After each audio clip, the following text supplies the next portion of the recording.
ওকে, তা আমাদের প্রথম যে কথাটা বলছে create a Zango project named হবে এটা। তা আমি এই জিনিসটাকে কপি করে নেই, যেহেতু এটাই আমার নাম হবে কি করব, এটা কপি করব। ওকে, কপি করার পরে আমরা যে ধরেন যেখানে কাজ করি না কেন, এই যে দেখছেন ক্যালোরি আপ লিখছিলাম, তা আমরা একটা ফোল্ডার বানাবো, ফোল্ডার বানায় ওটাকে পেস্ট করে দিই। তা এখন নেমের জায়গায় আমার নামটা বসায় দিই, ধরেন আসাদ, আসাদুজ্জামান, ঠিক আছে। আইডি তে সাধারণত আরইজি লেখা থাকে, আরইজি, এরপরে একটা নাম্বার দেওয়া থাকে হাফিজ হাবিব, ঠিক আছে, একটা নাম্বার দিয়ে দিলাম। তারপরে যেটুকু লিখতে বলছে ওটা তো আছে, এন্টার দিলাম, বাস আমার ফোল্ডার তৈরি হয়ে গেল। ওকে, এখন আমরা কি করবো, এটার ভিতরে ঢুকবো। এরপর আমাকে কি বলছে, এরপর বলছে ক্যালোরি কাউন্টার অ্যাপ বানাইতে, এই ক্যালোরি কাউন্টার অ্যাপ, ঠিক আছে। অ্যাপটা আমরা পরে বানাবো, আগে তো ক্যালোরি কাউন্টারের হচ্ছে কি বানাবো, প্রজেক্ট বানাবো নাকি প্রজেক্টের ভিতরে অ্যাপ বানাবো। আচ্ছা, তো তাহলে আমরা কি করব, এই ক্যালোরি কাউন্টার আগে প্রজেক্টটা বানাবো, তারপরে এটার ভিতরে অ্যাপ বানাবো, রাইট। তাহলে আমার কোথায় যেতে হবে, সিএমডি, সিএমডি তে যাওয়ার পর আগে কি ভার্চুয়াল এনভায়রনমেন্ট লাগবে, রাইট। এটা কি আমাদেরকে বলে দিবে, বলবে না। তাহলে পাইথন ম্যান মাইনাস এম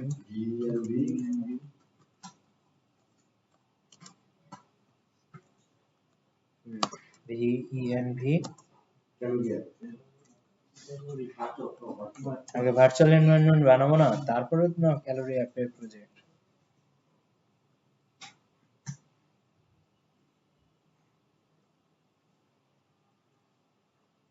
ওকে, শেষ।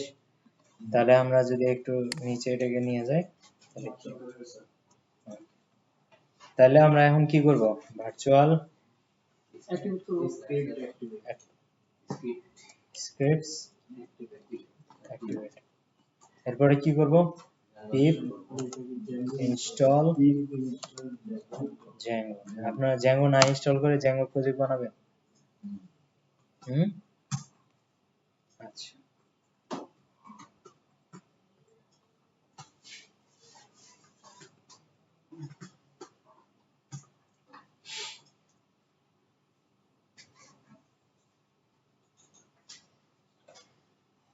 হইছে। এখন আমরা প্রজেক্ট বানাবো নাকি, তাহলে জ্যাঙ্গো অ্যাডমিন স্টার্ট প্রজেক্ট, প্রজেক্টের পরে দেব ক্যালোরি কাউন্টার, ঠিক আছে। ক্যালোরি কাউন্টার প্রজেক্ট লিখব, ক্যালোরি কাউন্টার লিখলেই হয়। এখন জ্যাঙ্গো অ্যাডমিন সে চিনে না,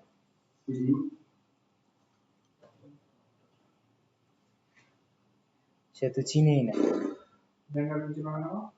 সেটাই তো কথা।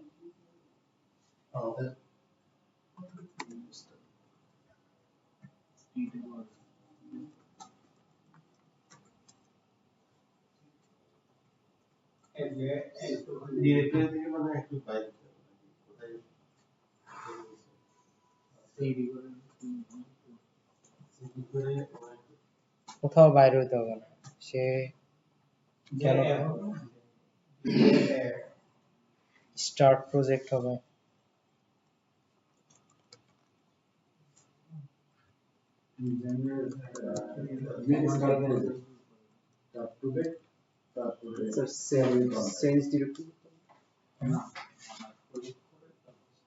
হয়েছে, কোন একটা ঝামেলা হয়েছে, তখন মনে হয় চিনতে পারে না আমাকে। যাই হোক, তো প্রজেক্ট হয়ে গেছে, এবার সিডি দিয়ে প্রজেক্টের ভিতরে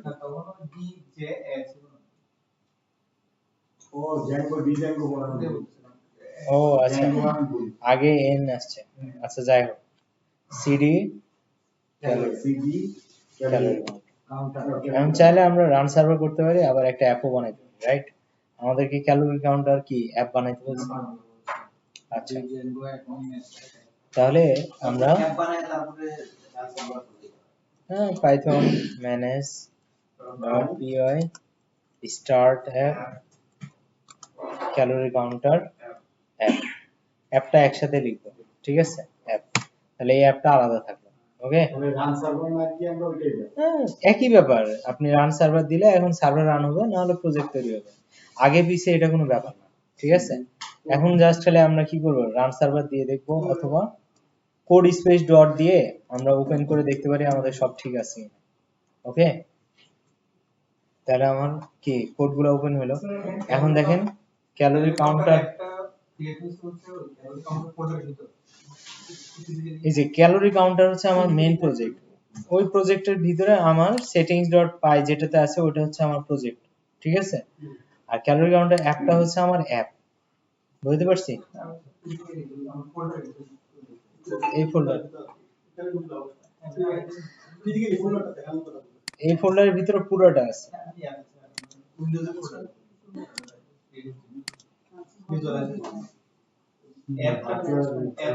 অ্যাপটা তো এই প্রজেক্টের ভিতরে আছে, প্রজেক্টের ভিতরে আবার প্রজেক্টও আছে, অ্যাপও আছে। ঠিক আছে, এই যে প্রজেক্ট আছে, অ্যাপও আছে। ঠিক আছে, এটাই তো এখানে দেখালাম যে এইটার ভিতরে সব আছে, এই যে ক্যালোরি কাউন্টার আর ক্যালোরি কাউন্টার অ্যাপ, বুঝতে পারছি? ক্যালোরি কাউন্টারটার ভিতরে সেটিংস ডট পাই আছে, তার মানে এটা মেইন প্রজেক্ট, আর এখানে নাই মানে এটা কি অ্যাপ, বুঝতে পারছি? অ্যাপটাকে চেনার জন্য অ্যাপ লিখে দিছি। ক্লিয়ার? এখন আমার কাজ কি, যখনই আমি অ্যাপ বানাবো তখন আমার কাজ হচ্ছে এটাকে রিনেমে যায় কপি করা, নামটা কপি করে সেটিংস ডট পাইতে ইনস্টল অ্যাপের ভিতরে দিয়ে দাও। ঠিক আছে, তাহলে পরবর্তীতে ঝামেলা কম হবে। আচ্ছা, এটা এই যে সেটিং ডট পাইবে ইনস্টল অ্যাপের ভিতরে দিয়ে দিলাম এই নামটা, তাহলে এই প্রজেক্টটা বুঝতে পারবে যে এই অ্যাপটা তার সাথে ইনক্লুড, বুঝতে পারছি? আচ্ছা, এখানে নিচে দেখেন আমাদের কিন্তু একবার বলে দিছে যে ইউআরএল প্যাটার্ন যেটা আছে ওইটা কি প্রজেক্ট লেভেলেও থাকবে, অ্যাপ লেভেলেও থাকবে, বুঝতে পারছি? তাহলে আমরা কি করব, প্রজেক্ট লেভেলে ইউআরএল আছে না, প্রজেক্ট লেভেলে ইউআরএল ডট পাই আছে, কিন্তু অ্যাপ লেভেলে নাই।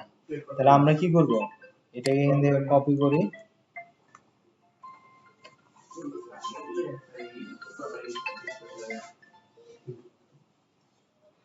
আমরা এখন তাহলে কি করব, অ্যাপ লেভেলে ইউআরএল তৈরি করব। তাহলে এখানে একটা ফাইল তৈরি করি urls.py।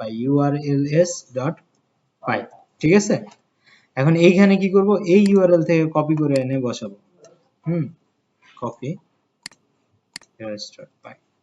এখন আমার তো এই পাথে এই জিনিসটার দরকার নাই, আপাতত এটা ফাঁকা রাখি, পরে যখন views.py আনবো তখন এটাকে অ্যাড করব। তাহলে এটাকে আপাতত কি করব, কমেন্ট করি নাকি,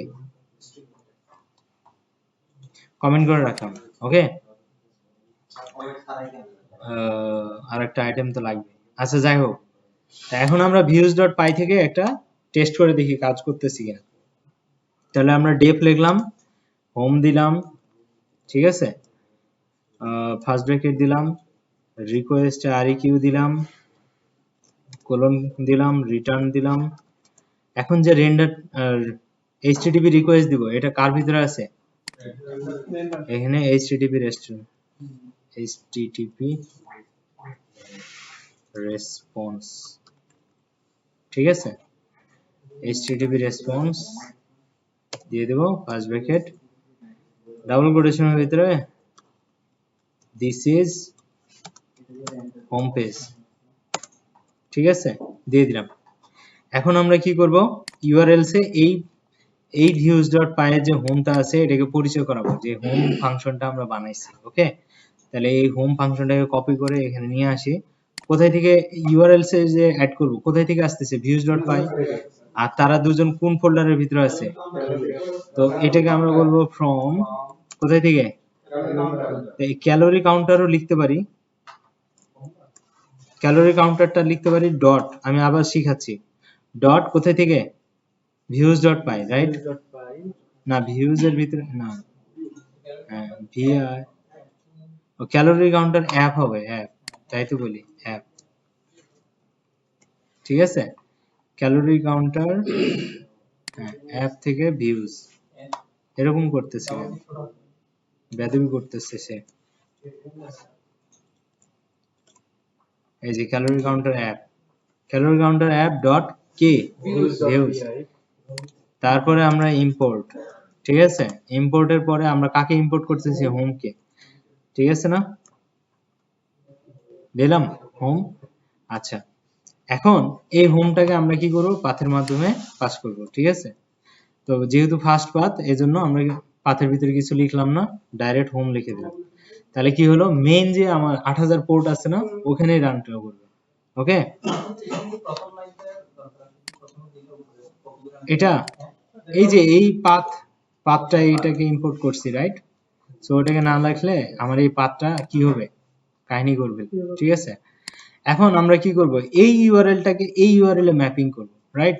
তাহলে আমরা এখানে যাই। আচ্ছা, আরেকটা জিনিস যেটা দেখাতে যাচ্ছিলাম, আমরা চাইলে যেহেতু urs.py আর views.py কার ভিতরে আছে, ক্যালোরি কাউন্টার অ্যাপের ভিতরে, দুজনে যদি সেম ফোল্ডারে থাকে, তাহলে আমাদের এইটা পুরোটা লেখার দরকার হয় না, শুধুমাত্র ডট লিখলেই হয়, ঠিক আছে, শুধু ডট লিখলেই হয়, এই নামটা দেওয়ার দরকার হয় না যদি দুজনে সেম ফোল্ডারে থাকে। আর যদি সেম ফোল্ডারে না থাকে, তখন আমাকে নাম দিতে হবে।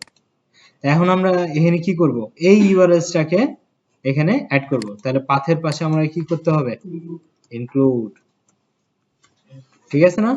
আর এইখানে কি করব, নতুন একটা পাথ অ্যাড করতে হবে, তাই তো। তো এই পাথে কি করব, ফাঁকা রাখবো, কোনো কিছু না লিখলেও চলবে, ঠিক আছে। আর এখানে কি করব, ইনক্লুড লিখবো না, ইনক্লুডের ভিতরে কাকে ইনক্লুড করব, ডাবল কোটেশনের ভিতরে এই ইউআরএলস এ, আচ্ছা সরি, এই যে ক্যালোরি কাউন্টার অ্যাপটা আছে না, এটা রিনেম করলে পুরো কপি করতে পারবো। কপি করে এখানে বসালাম, কারণ পুরো নামটা লিখতে গেলে কি হবে, ভুল হইতে পারে। ডট ইউআরএলএস, ঠিক আছে। এই ইউআরএলসটাকে কি করলাম, ইনক্লুড করে দিলাম। তার মানে এই প্রজেক্টের সাথে এই প্রজেক্টের ইউআরএলটাকে কি করলাম, অ্যাড করলাম। এখন যদি আমি 8000 পোর্ট এটাকে রান করি, আগে রান সার্ভার দিয়ে নেই, রান সার্ভার, ঠিক আছে, এন্টার দিলাম। আসছে, এখানে 8000 পোর্ট আছে না, 8000 পোর্টে গেলে কাকে পাবো, ক্যালোরি কাউন্টার, কিভাবে পাবো, দিস ইজ হোম পেজ। তো যখন এই 8000 পোর্টে হেড করতেছি, এটা হলো ফাঁকা ফাঁকা যেটা ইউআরএল, সেটা মানে শুধু সিঙ্গেল কোটেশন থাকবে, ওর মধ্যে একটা স্পেসও থাকবে না। তাহলে এই ফাঁকা ইউআরএলটা কোথায় আছে সেটা সে খুঁজবে। তাহলে আমার মেইন প্রজেক্টের ইউআরএল এ আসবে, আসার পরে ফাঁকা কোথায় পেয়েছে, এখানে। এটার সাথে কাকে ইনক্লুড করা হয়েছে, ক্যালোরি কাউন্টার অ্যাপের ইউআরএলস কে, তাহলে সেই ক্যালোরি কাউন্টার ইউআরএলস এ চলে যাবে। এখানে এসে আবার ফাঁকা পাইছে, তার মানে ওই ফাঁকাতেই সে যাবে। এখানে যদি আবার কোনো একটা নাম লেখেন, তাহলে আপনাকে এখানেও ওই নামটা লিখতে হবে, বুঝতে পারছি। তাহলে এটা কিভাবে চেঞ্জ হয় আমি আপনাদেরকে আরেকবার দেখাই। তাহলে ধরেন ফাঁকাতে গেছে, বাট এখানে আপনি একটা নাম লিখছেন, তাহলে ধরেন আপনি লিখলেন এইচ স্ল্যাশ, ঠিক আছে। তাহলে আপনি এখন যদি রিলোড দেন, পাবেন না, সে আপনাকে সাজেস্ট করতে হয় অ্যাডমিনে যাও না এইচ এ যাও। তাহলে আমি কি করব, স্ল্যাশ দিয়ে এইচ এ যাব, ঠিক আছে, সরি এইচ, শুধু এইচ আসছে এটা। তার মানে আমার অ্যাপ লেভেলে যে ইউআরএলটা আছে ওখানে চেঞ্জ করলে আপনাকে ওখানে ওটা চেঞ্জ করবে। ধরেন আপনি ইউআরএলস এর ভিতরে এইখানে আবার অন্য একটা চেঞ্জ করছেন, ধরেন কি দিচ্ছেন, ক্যালোরি না, সি দিলাম। তাহলে আমি যদি এখন রান করি, এটাকে পাবো, কেন পাবো না, কারণ ওখানে যখন ফাঁকা ছিল, তার মানে 8000 পোর্টকে বুঝাইছে। 8000 এর পরে যখন আমরা ওখানে আবার এইচ দিছিলাম, তখন শুধু এইচ কে ধরছিল। কিন্তু এখন মাঝখানে এইচ আর 8000 এর মাঝখানে কি আসছে, তাহলে আমাকে কি করতে হবে, এইচ এর আগে একটা সি বসাতে হবে নাকি, সি স্ল্যাশ আসছে। তাহলে এইভাবে যেখানে যেখানে আপনার চেঞ্জ করা, সেখানে সেখানে চেঞ্জ করতে পারেন, ঠিক আছে। বাট আমি রিকমেন্ড করবো এখানে কোনো কিছু চেঞ্জ না করতে, ওকে। আপনারা শুধুমাত্র চেঞ্জ করবেন কোথায়, ইউআরএলস এ। এখানে যা চেঞ্জ করবেন, এখানে ডাইরেক্ট ওটা লিখে দিলেই হবে 8000 পোর্টের পরে, ঠিক আছে।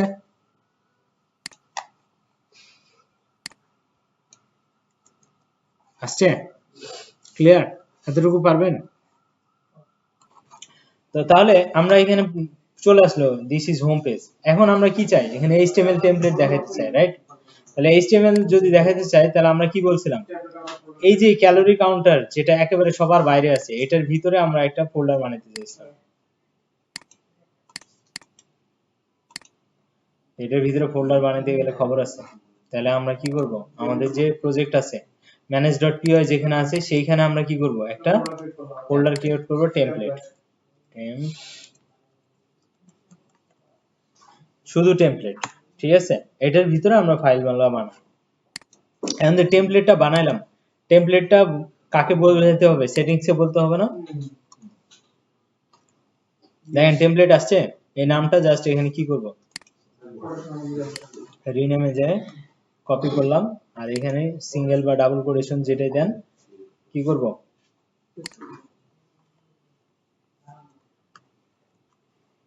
ওকে। টেমপ্লেটের ভিতর ফাইল বানাবো, HTML ফাইল, তাই না? ধরেন আমরা কি বানাবো, অ্যাবাউট আস বা আচ্ছা home.html, ঠিক আছে?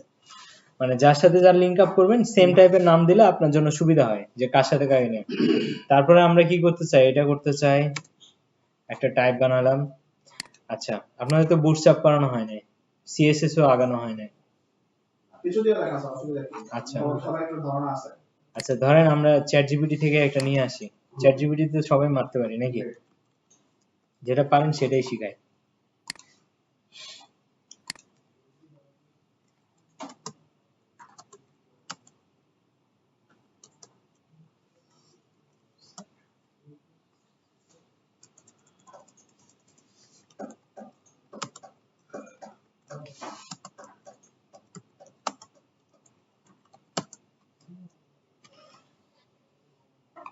HTML আমার কিছু কোড দিছে, ঠিক আছে, সিম্পল।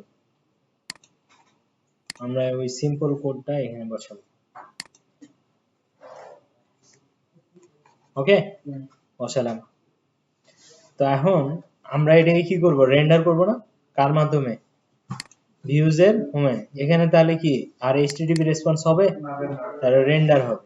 কারণ আমরা কখন HTTP রেসপন্স দেব, যখন কোনো একটা সিঙ্গেল কি পাঠাবো, বার্তা পাঠাবো, রাইট?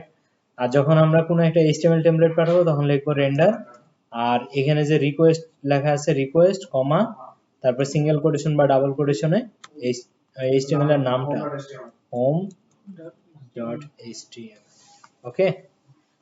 এখন home.html তো অলরেডি আমার কি করা আছে, লিংক আপ করা আছে, আবার URL এর লিংক আপ করা আছে। আমরা তাহলে এখন কি করব, রান সার্ভার দিয়ে এটাকে ইয়া করব, সার্ভার রানই আছে। এখন আমরা কই যাব, এখানে এই রিলোড দিব, চলে আসে, ক্লিক করলে এটা হ্যালো কথাটা আসবে। এটা জাভাস্ক্রিপ্টে লেখা আছে যার কারণে আসছে। সো আপনি এই জাভাস্ক্রিপ্ট না জানলেও জাভাস্ক্রিপ্টের জিনিসপত্র দিয়ে দিচ্ছি, বুঝতে পারছি? তাহলে এটা গেল রেন্ডার। এখন রেন্ডারে আমরা কি বলছিলাম, ডাইনামিক ভ্যালু দেখাবো, রাইট? তো আর ডাইনামিক ভ্যালু আর একটা জিনিস দেখাতে চাইছিলাম যে ইউআরএল এর মধ্যে ডাইনামিক ভ্যালুটা কিভাবে আসে, আপনিও দেখতে চাইছেন, রাইট? আমরা যদি এইভাবে দেই যে str ভ্যালু x দিলাম, x এর x ইকুয়াল টু 10 এগুলো করছি না, ওইরকম একটা ভ্যারিয়েবল এখানে দিয়ে দিলাম, ঠিক আছে? এটার মানে হচ্ছে লেফট অ্যাঙ্গুলার ব্র্যাকেট আর রাইট অ্যাঙ্গুলার ব্র্যাকেট, এটা হলো এক্সটেনশন অফ কার, হোমের। তাহলে এতটুকু আমরা লিখে আমরা সার্চ দিয়ে পাইছি। এবার কি করব, এটার পাশে একটা কিছু একটা দিব যেটার ভ্যালু কি হবে, স্ট্রিং হবে, এবং স্ট্রিং এর ভ্যালুটা কার ভিতরে স্টোর হবে, x এর ভিতরে। এখন এই যে x টা দিলেন, x টা রিসিভ করবে কে, রিকোয়েস্ট এর সাথে, তাহলে কমা দিয়ে লিখতে হবে x, ওখানে যা লিখবেন এখানেও তাই লিখবেন। এখন এই x এর ভ্যালুটাকে আমরা টেমপ্লেটে যায় দেখাবো, ঠিক আছে, ডাইনামিক ভাবে। তো তাহলে এই টেমপ্লেটের ভিতরে দেখাতে হলে আরেকটা জিনিস করতে হবে, সেটা হচ্ছে ডিকশনারি। এখন আপাতত বুঝে রাখেন এটা ডিকশনারি, যে কোনো একটা ভ্যারিয়েবল নেন, তো অন্য ভ্যারিয়েবল নেওয়ার থেকে এক্সই নেই, কোনো সমস্যা নেই, একই জিনিস দুইবার লিখবো, ঠিক আছে? ax মানে হচ্ছে ভ্যারিয়েবল আর ax টা হচ্ছে কি, স্ট্রিং। তো ডেস্কটপ মানে এটাকে বলবো আমরা কি, এটা হচ্ছে ভ্যালু আর একটা হলো কি কি, ওই যে ওখানে ডিকশনারি ডট কি ছিল না একটা, ওই কিটা হচ্ছে এটা। এই চাবির ভিতরে ভিতরে আমরা x এর ভ্যালুটাকে দিয়ে দিলাম। এখন এই x, আচ্ছা x না দিয়ে y দিই, তাহলে এই y এর ভিতরে x এর ভ্যালুটা আসছে যেটা আমরা ওয়েবসাইট থেকে দিব, ওই ভ্যালুটা এখানে x এর ভিতরে আসবে, ওই x এর ভ্যালুটা আবার y এর ভিতরে দিলাম। এখন y এর ভিতরে যে দিলাম এই ভ্যালুটা আমরা কোথায় দেখতে চাই? টেমপ্লেটের ভিতরে। তাহলে টেমপ্লেটে যাব, যাওয়ার পরে ধরেন কোথাও একটা, ধরেন নাম্বারটা অ্যাবাউট মি এর পরে নাম্বার দিলাম এইভাবে। আচ্ছা, দুইটা যদি ভ্যালু একসাথে, মানে ভ্যালু যদি শুধু দেখতে চাই টেমপ্লেটে, তাহলে এইভাবে দেখাবো, ডাবল কার্লি ব্রেসের ভিতরে শুধুমাত্র ওয়াইটা দিলেই হবে। ওকে, এখন যদি রান করি, সে আমাকে বলতেছে শুধু এইচ দিলে হবে না, এখন একটা ভ্যালুও দিতে হবে। তো ধরেন আমরা 10 দিলাম, ঠিক আছে? তাহলে দেখেন অ্যাবাউট মি 10 আসছে, এখানে আমরা 100 দিলাম ধরেন, বা কি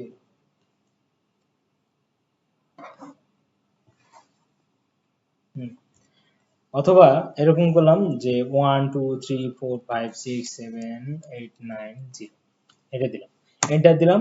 দেখেন এখানে নাম্বারটা ডাইনামিক্যালি চেঞ্জ হয়েছে, হচ্ছে হচ্ছে তো নাকি?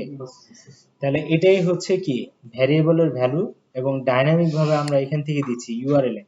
ওই ইউআরএল এর ভ্যালুটা কিভাবে আসতেছে? ইউআরএল এর ভ্যালুটা যখন হিট করতেছি তখন সে প্রথমে আসতেছে ফাঁকা। ফাঁকা মানে কি? ফাঁকা মানে কি 8000 পোর্ট। 8000 পোর্টের পরে সে এখন কার কাছে যাচ্ছে? ইউআরএলস এর ভিতরে। কোন ইউআরএলস এ? ক্যালোরি অ্যাপের ইউআরএলস এ। তার ক্যালোরি অ্যাপের ইউআরএলস এ আসলো, আসার পরে পরেরটুকু কি ছিল? এইচ। তাহলে এইচ কে সে খুঁজে পাইলো, এইচ এর পরে সে পাইছে এতটুকু দিতে হবে। এতটুকু কি যে কোনো কিছু। এখন আমরা ওখানে নাম্বার দিছি, চাইলে আমরা চাইলে অন্য কিছু দেয়, কারণ ওটা কি স্ট্রিং এ দিছি। তা আমি বললাম আসার এমডি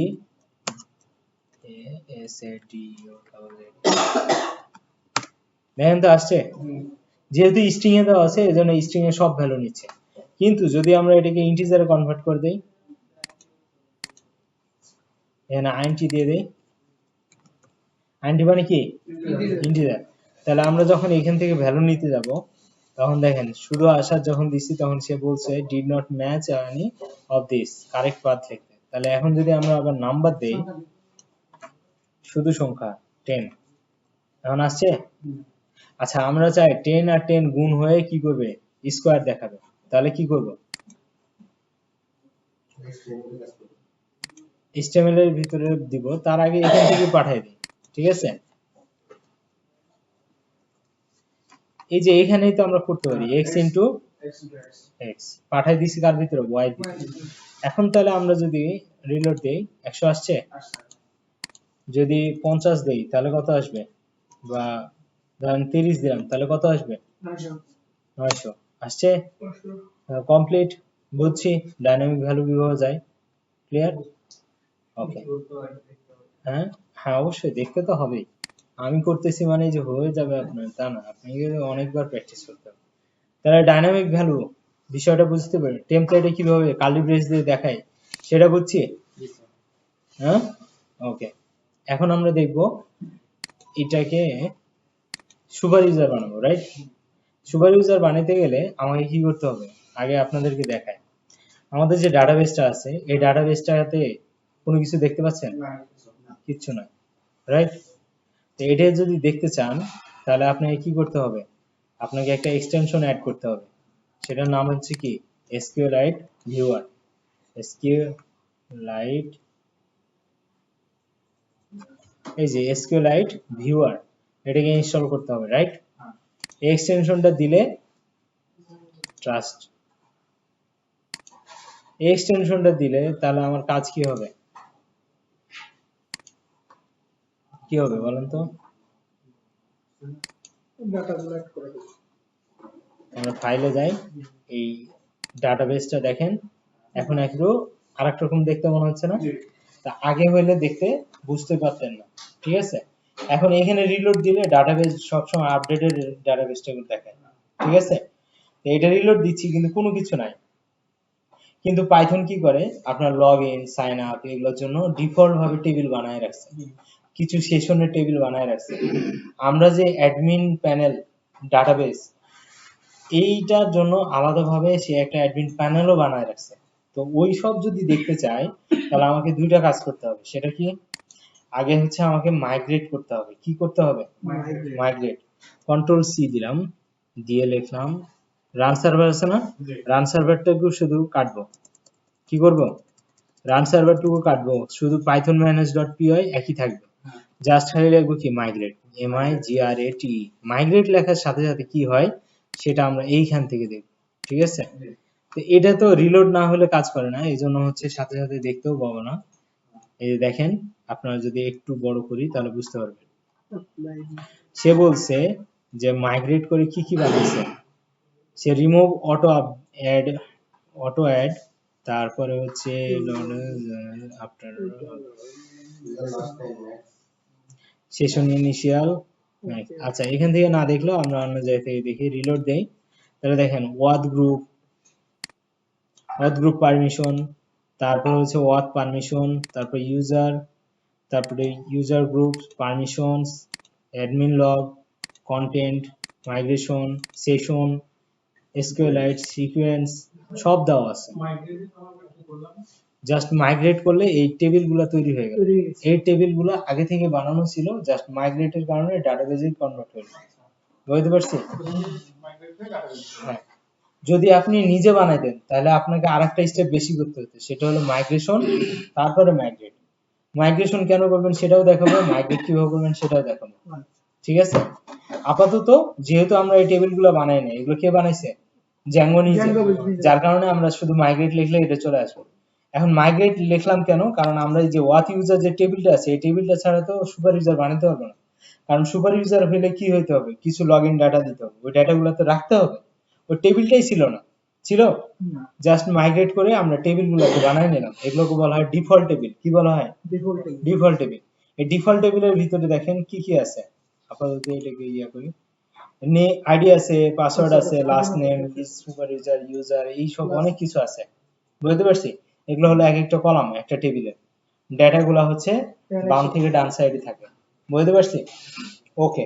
তো এখন এই টেবিলের ভিতরে এই যে ওয়াথ ইউজার, এই টেবিলের ভিতরে আমার টেবিলের ডেটাগুলোকে রাখতে হবে। সেজন্য আমরা কি করব,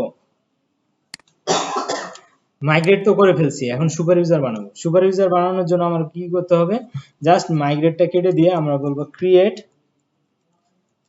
সুপার ইউজার, একসাথে লিখতে হবে, কোনো বড় হাতের নাই, ইয়া নেই। এখন বলতেছি ইউজার নেম, আমার ইউজার নেম আমি দিয়ে দিলাম আসাদ। কিন্তু আপনাদের কোশ্চিন যদি ফলো করেন, কোশ্চিনে আপনার সবার নিচে লিখে দিছে সুপার ইউজারের নাম হবে অ্যাডমিন আর পাসওয়ার্ড হবে 1 2 3। তাহলে আমরা এটাই করি, ঠিক আছে। তাহলে আসাদ না লিখে লিখবো কি অ্যাডমিন, পাসওয়ার্ড দিব কি 1 2 3 4, আবার ও এটা ইমেল, ইমেলটা না দিলেও হবে, এন্টার দিব, তারপরে পাসওয়ার্ডে যায় 1 2 3 4, লেখা উঠে না, আবার 1 2 3 4 দিয়ে দিবেন, হয়ে গেছে। সো এখানে আবার পাসওয়ার্ডটা যখন দিবেন, অন্যান্য জায়গায় তো একটা স্টার চিহ্ন ওঠে, এখানে কিছুই উঠে না এবং সাইডেও সরে না। সো দেখে কনফিউজ হওয়ার কিছু নাই, আপনি আপনার মতো পাসওয়ার্ড একবার দিয়ে এন্টার দিবেন, আবার পরে দিয়ে আবার এন্টার দিবেন, এবং পাসওয়ার্ড দুটো সেম হইতে হবে। ক্লিয়ার? তো এখন আমার যেহেতু পাসওয়ার্ডটা ছোট হয়ে গেছে 1 2 3 4, যার কারণে সে আমাকে বলছে এটি কি ইউজার বানাবো সুপার ইউজার, বলবো ওয়াই মানে কি ইয়েস। ওকে, শেষ। তারপরে এখন আমাকে কি করছি, ক্যালোরি কাউন্টার অ্যাপে নিয়ে চলে আসছে, ক্যালোরি শুধু ক্যালোরি কাউন্টে, তাই না। এখন আমরা রান সার্ভার করে দেখব।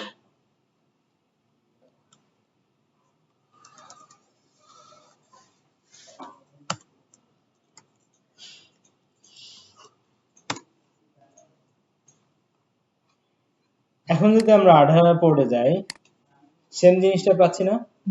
এখন আপনারা তো অনেকবার অ্যাডমিন জিনিসটা দেখছেন, রাইট?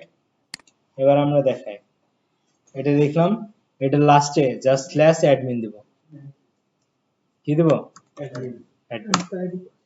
অ্যাডমিন যদি দেই তাহলে আমার কাছে ইউজার নেম পাসওয়ার্ড চাবে। আমরা ওই যে ইউজার নেম কি দিছি, অ্যাডমিন, পাসওয়ার্ড কি দিছি 1 2 3 4, এন্টার দেই, ঢুকে গেছে না। ঢোকার পরে দেখেন আমাদের কি আছে, ইউজার একটা টেবিল আছে যেখানে আমরা একটা ইউজার বানাইছি অ্যাডমিন আছে, গ্রুপসে কিছু রাখি নাই, তাহলে ইউজারের ভিতরে আমরা সবকিছু রাখছি। তো এটাই হচ্ছে অ্যাডমিন প্যানেল, যেটা আমরা এখানে বারবার দেখি। আমরা যে এই যে ক্যালোরি কাউন্টারের ভিতরে ইউআরএলস এর ভিতরে অ্যাডমিন ডিফল্ট ভাবে তৈরি করা আছে, দেখছেন? ওটাই হচ্ছে এটা, যেটা আমরা এখানে এখন ওই যে সুপার ইউজার বানাই ওটার ভিতরে ঢুকলাম। সবাই কি বুঝছি? এটাই, এটুকুই আপনাদেরকে আজকে দেওয়ার ছিল। এটা আগে থেকেই বানানো ছিল।